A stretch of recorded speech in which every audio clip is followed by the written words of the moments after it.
This conflict ultimately goes back to who controls that sacred place, the most sacred place for Jews and the third holiest site for almost 2 billion Muslims. And that is at the root of the issue.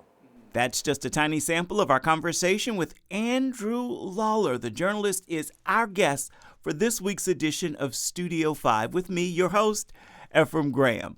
Now, Andrew Lawler is the author of a timely book. It's called Under Jerusalem.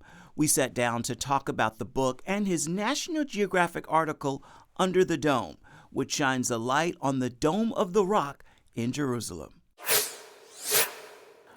So, first, we sit here on a Saturday morning, on a morning where many are waking up around the world and finding out there's unrest in Israel. What can you share from the insider's perspective, someone who's been there and studied? What can you say? Well, it's not a surprise, of course. To read that there's violence in Israel and Palestine is unfortunately a common event.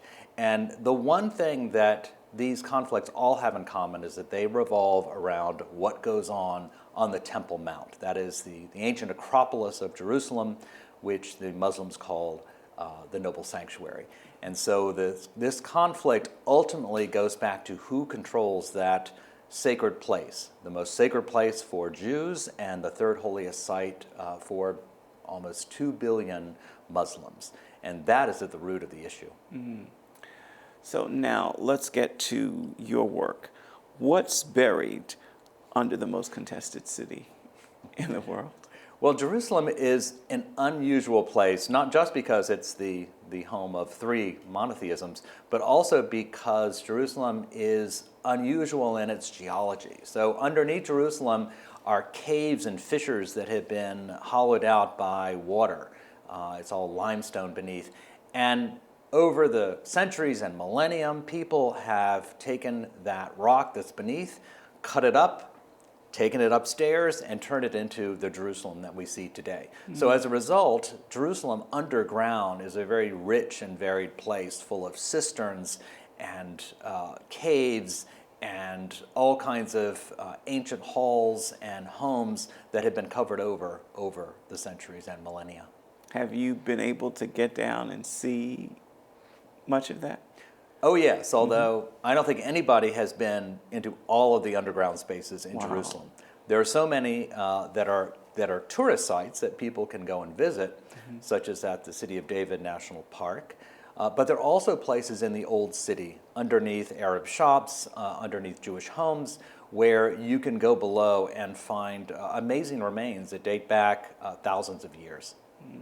Our audience, largely a Christian audience, what can you share that would touch us in terms of what you've seen, what you've uncovered? Mm-hmm.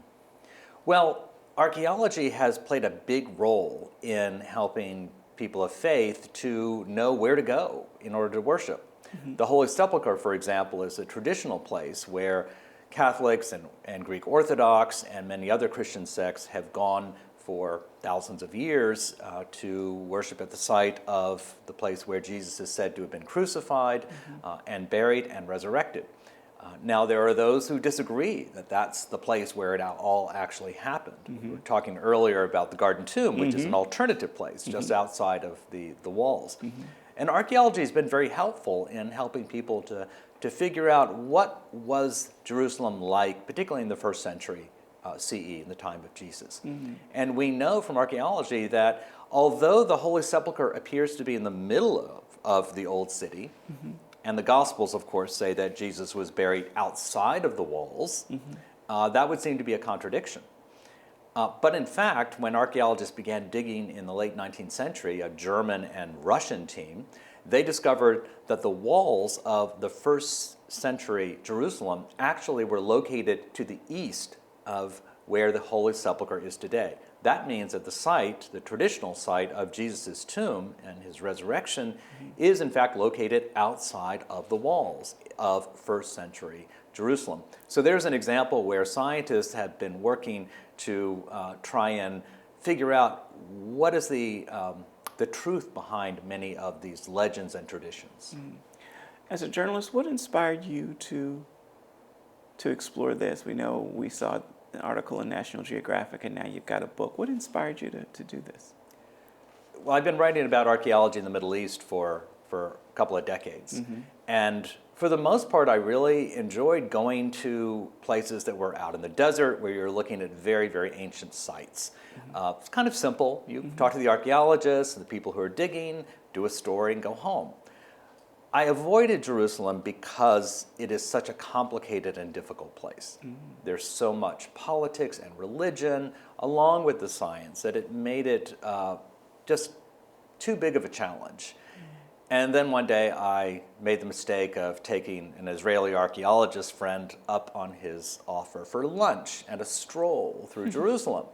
And I thought we would have a nice meal and that would be it. Well, he took me underground and introduced me to lots of his colleagues who are working in spaces that are not visible to tourists. And I was blown away by how much is beneath the city. And then I became interested in who were the people who first began to dig there. And to my surprise, I discovered it was actually Western Christians who first went to Jerusalem back in the 19th century, around the time of our Civil War, and began to search for remains from biblical times. And this is what has really changed the path of Jerusalem. Wow. Take me back to that first time you're there. What's it like when you're getting to see this for the first time? Well, you go down ladder after ladder after ladder. You can go down hundreds of feet beneath Jerusalem, and still there's more to find. There's a tunnel called the Western Wall Tunnel that parallels the Western Wall and the Temple Mount that you can go in, and below you can see grates that cover cisterns and other passages that go far, far below where the tourists walk today. So there's always more to discover, and there's always archaeology to be done. But, of course, anything you do in Jerusalem is political. So archaeology is not simply a scientific endeavor. It's not just people looking for remains from biblical times. It's also a political statement. So that is what makes Jerusalem such an interesting place, because you've got this politics working with the science, and of course in this amazingly rich religious context.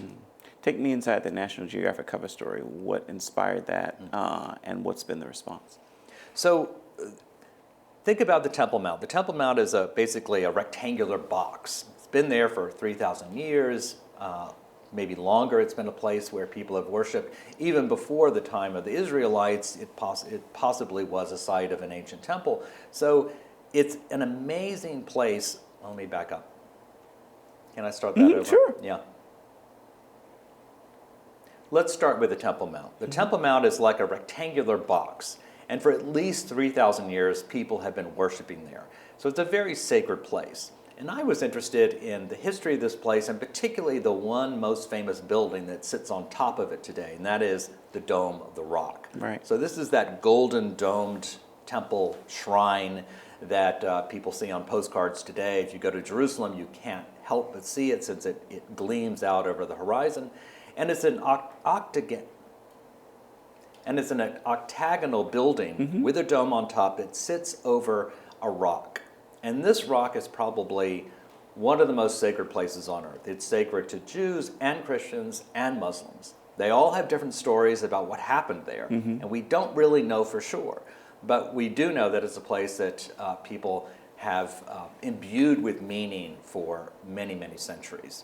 And I became interested in this building, its history, what it's supposed to be, what it is today, what it was when it was first built. And we managed to get permission for myself and our photographer to go inside, to go up on the roof, to go in the rafters, to go anywhere we wanted, even on the rock itself, in order to explore more about this very important 1,400-year-old building. Wow. What's been the response to the story? For the most part, people have been really intrigued and delighted. I think many people don't have the opportunity. Let me back up. I think many people have been delighted at the possibility of seeing what's inside this building, because in the past 20 years it's been closed. It's only accessible now to practicing Muslims. So for Christians and Jews, it's not something you can easily go into. So I think it's an opportunity for people to be able to see that which you can't see as a tourist, to see the interior, which is an incredibly rich place with these enormous marble columns, gilt, and some of the most amazing collections of ancient mosaics in the ancient world. And most of it's still intact. It's really a miracle that in a place like Jerusalem that has seen so much violence and invasions and difficulties, that this building still remains. When did you know that you needed to do more than just an article and there needed to be a book? I did an article for National Geographic called Under Jerusalem about going beneath the city. And that's when I got interested in the history of people digging there. And I realized that there was a book because nobody had actually put together the archaeologists who were the ones who really began the hunt for the biblical past in the city. So I tracked the French, the German, the Americans, the Russians who went there, many of them very much pious Christians who went there with the hope of using scientific methods in order to prove the biblical stories to be true. And that, of course, created trouble with the local Jews as well as Muslims, who weren't so keen with these outsiders coming in to dig beneath their homes and their sacred places. And that set in motion this incredible history that has made Jerusalem such a difficult place and explains why today it is a city that is, unfortunately, always in the headlines. Wow, indeed, indeed. Who or what is one of the most intriguing people or stories you found in the research? Well, let me back up. So many to choose from. I think my favorite explorer in Jerusalem is a man named Montague Parker. He was a British aristocrat who pulled together a team of people who sought the Ark of the Covenant and the temple treasures. He was convinced that they were buried beneath Jerusalem, that they had been hidden away long, long ago, the time of the Babylonian invasion in 586 BCE. So he put together a team at the beginning of the 20th century that included a Swiss psychic, a Finnish poet, a cricket star, and with lots of money that he got from American and British investors, he set out to find the Ark of the Covenant. So this is really the story, the origin story of the Raiders of the Lost Ark, that movie that we all know and love so much. This was a story that is every bit as exciting, and if not more so, because it's true.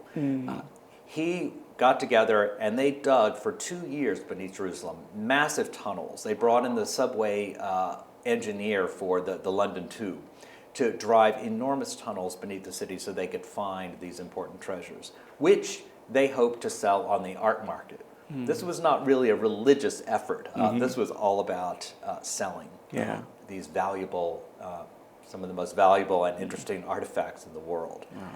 Now, in the end, they were, I don't want to give the story away too much, but in the end, when they didn't come up with the Ark, the leader of the expedition, Montague Parker, bribed the guards at the Haram al-Sharif, the noble sanctuary, the Temple Mount, and one night went into the Dome of the Rock, dressed as Arabs, carrying picks and shovels under their robes, and started to whack away in the cave beneath this rock that is sacred to Jews as well as Muslims. Of course, they were found out. They did not find the Ark. So as of today, we don't know where that Ark is, and there's still plenty of people who are out searching for it. Naturally. How has this work changed you? It's a great question. Let me back up.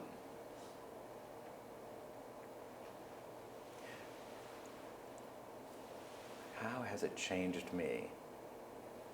So visiting Jerusalem as many times as I have has really changed the way I think about a city that most of us tend to think of from our Christian lens or our Jewish lens or our Muslim lens.